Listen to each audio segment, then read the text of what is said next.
Disclaimer, some of the content discussed today may be sensitive material, so if you do feel in the need to talk to someone, there is a link provided above. The rise of online sharing platforms has increased the numbers of methods for sexual images to be posted and shared without the consent of an individual.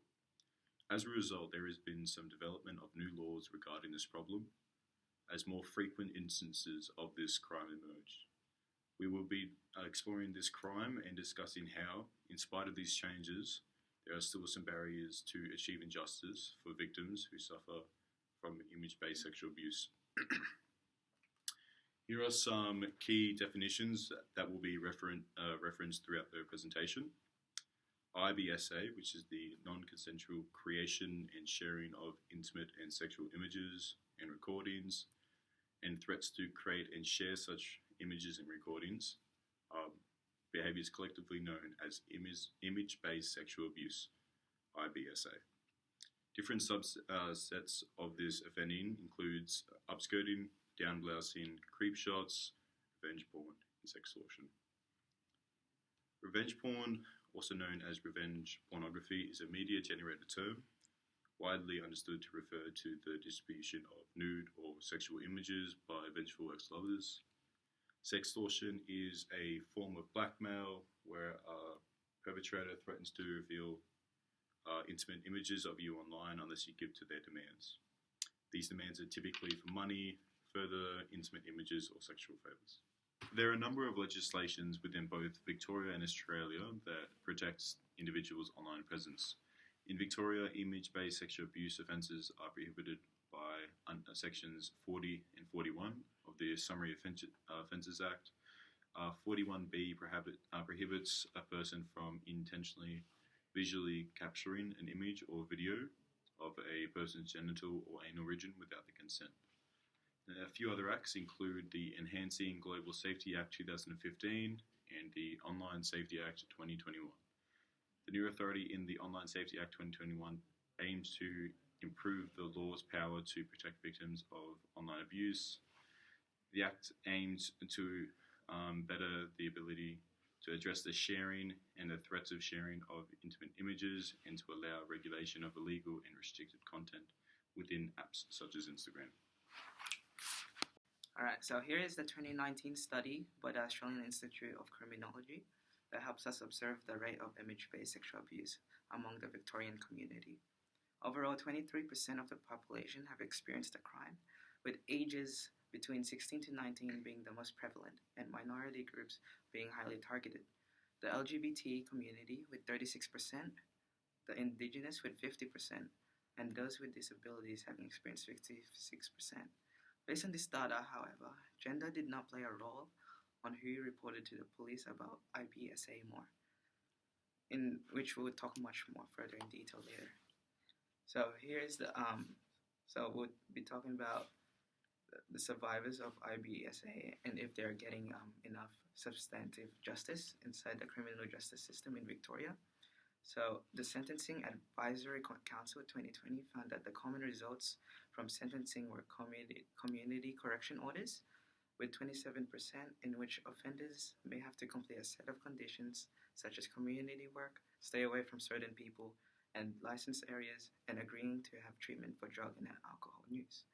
22% of those sentenced were imprisoned and 19% were only fined, with the standard fine being imposed as $1,500. What's worth taking note, however, was that only 3 offenders out of the 67 cases examined were to serve their imprisonment terms fully, while the rest of those convicted served lesser than 6 months.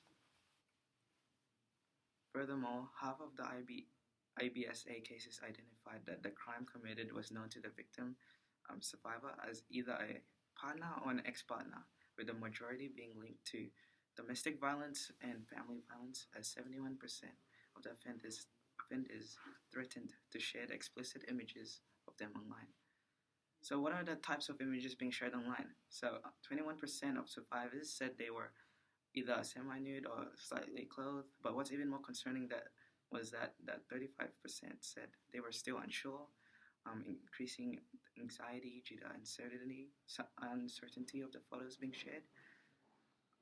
Additionally, 50% of those affected by image-based abuse believed they were recognizable in the photo, video, while 1/3 of the survivors said their name was shared in the caption. And finally, 1/5 said their social network details were exposed for everyone to consume. Okay, so when finding information and support around IBSA, almost 8 in 10 adult Australians did not know where to go. So here are a few support services. So Australian Cybersecurity Centre, the Domestic Violence Resource Centre, and the Women's Information and Referral Exchange. So the main support service for Victoria is the Office of the E-Safety Commissioner, which is the main Australian independent regulator for online well-being, where they seek to make people feel safer online. Many victims of image-based abuse may report and fill up the form and get help to eliminate images and video and report that social media service or website. They may also assist in getting evidence as well as sending the allegations to the police. Additional support services include the STEPS Family Violence Response Center, the Men's Referral Service, and the Gatehouse Center for Child Sexual Abuse for those ages under the age of 18 to get help.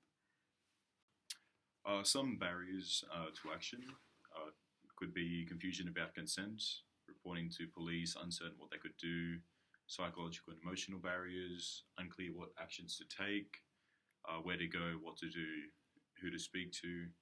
Also, there's the concern about evidence. Did they have proof? Did they want people to see the images? And there's also the lack of recognition of severity. So failure to see it as an abuse. Low reporting rates demonstrate that victims face barriers in the initial steps of accessing justice through the justice system. Some factors that contribute to this include a lack of awareness that the actions committed against them are in fact a crime, and also lack of awareness of how to report. Furthermore, victims may be aware but reluctant to report based on fear of making the situation worse, angering the person who committed the initial offence, fear of the stigma associated with being a victim of the crime, and fear of the stigma associated with having nude or sexual images taken of them, whether by themselves or someone else. Additionally, in many cases, victims feel a sense of self-blame and feel they are themselves responsible for the offence committed against them. These sorts of self-blaming attitudes held by victims are reinforced by society's response and beliefs about image-based sexual abuse. For example, a common belief held by people surveyed found that 67% of adults believe that people should know better than to send nude images. This concept of victim blaming will be further explored in relation to the effects of abuse on victims. Some of the most common negative effects experienced by those victimised involve post-traumatic stress disorder, loss of trust in those around them, and increased anxiety and depression, which also may cause suicidal thoughts and drug or alcohol abuse. These feelings likely arise based on the shame-inducing nature of the actions that constitute IBSA and the invasion of privacy committed against them. Image-based sexual abuse is considered, as are most sexual offences, to be gendered. Firstly, men are perpetrators of IBSA at a significantly higher rate than women. And secondly, victimisation rates indicate that women are more likely to be victimised than men overall. The E-Safety Commissioner reports that women are twice as likely to have their nude images shared without consent than men, and are more likely to suffer IBSA at the hands of a former intimate partner than men. In addition to the disparities in these rates, the effects of victimisation tend to be more detrimental to women. When comparing victimisation of men to women, research has shown that women are more likely to experience these feelings, in addition to fear for their safety, heightened anger, and humiliation, than men. Conversely, men are more likely than women to say they are okay with or even flattered by someone taking and or distributing nude pictures of them. This is not to say that men are not negatively impacted by IBSA, but the disparity in experience of victimisation between women and men demonstrates that society and its response to women and their sexuality differs to men. In this way, women who embrace their sexuality or do not fit the mould of young, able-bodied, Caucasian and sexually innocent tend to suffer from these barriers more, as they do not meet the criteria of the ideal victim, that is, a victim who is most likely to be believed. The negative emotional effects of IBSA on victims is often exacerbated by the victim's experience, where they feel that justice has not been done. Procedural justice allows victims to feel that they have been heard, supported, and not judged when pursuing justice for the offence committed against them. Factors that affect procedural justice include awareness and accessibility to reporting services, the way victims are treated by those they disclose their experience to, and access to support services. Katie was a young woman who dated her boyfriend for 3 years. She sent her boyfriend topless photos that she believed were just for him. He shared the images throughout the whole school. Katie was worried about what people would think of her. Her parents assisted her in reporting to the eSafety and the police.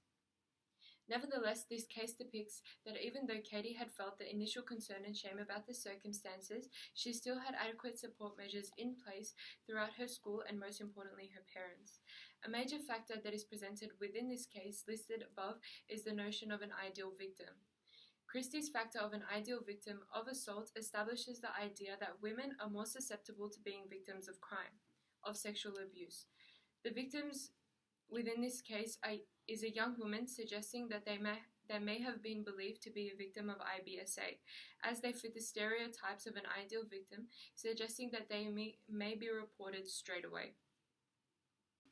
When establishing barriers, emotional distress was a factor that Kate had experienced when she initially distressed about what her peers within the school would think about her.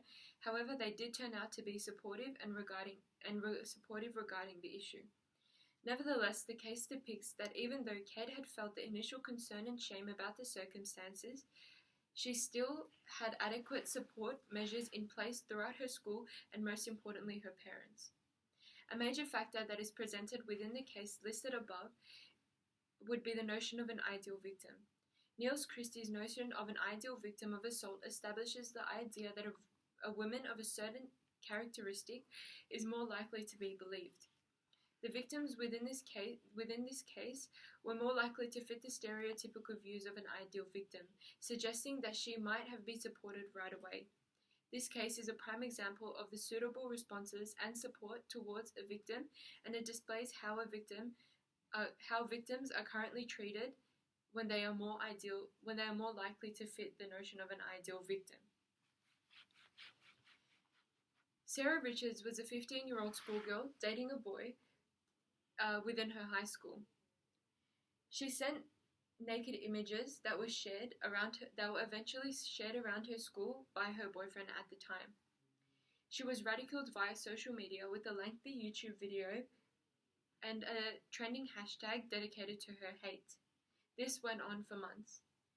She went to school every day feeling upset, angry, and filled with guilt, as she ultimately felt as though she had brought this upon herself. Her bullying then led to depression and eventually suicidal thoughts.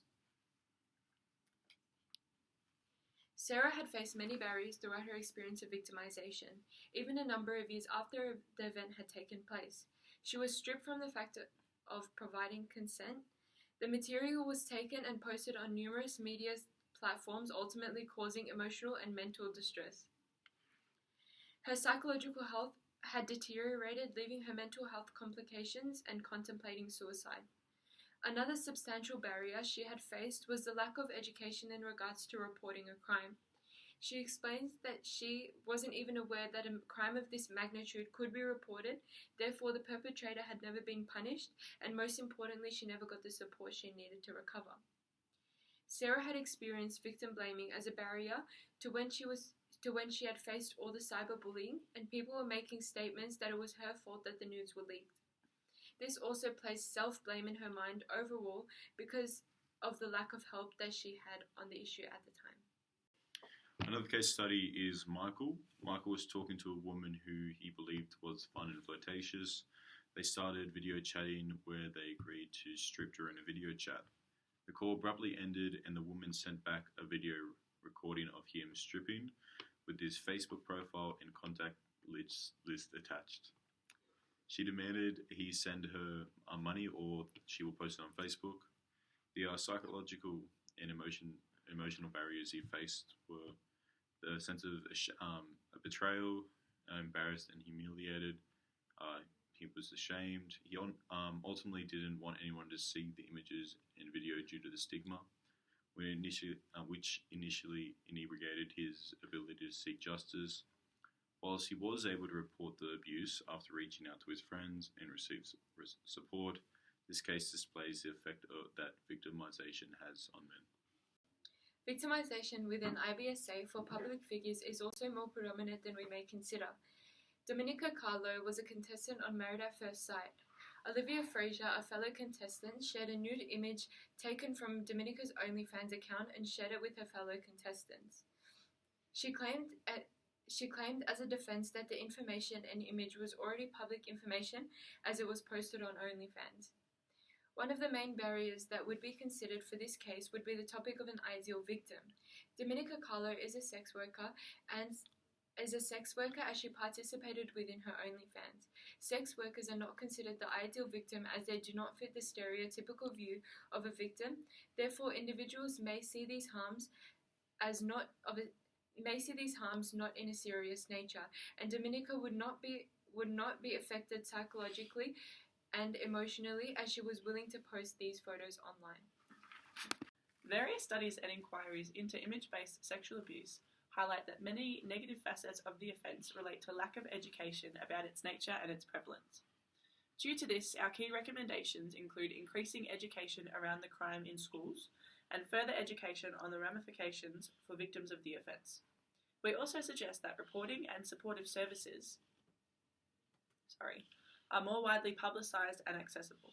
Finally, we highlight the need for better education around biases against women and minority groups who are most adversely affected by this crime, and misconceptions around victims of sexual-based offences such as image-based sexual assault.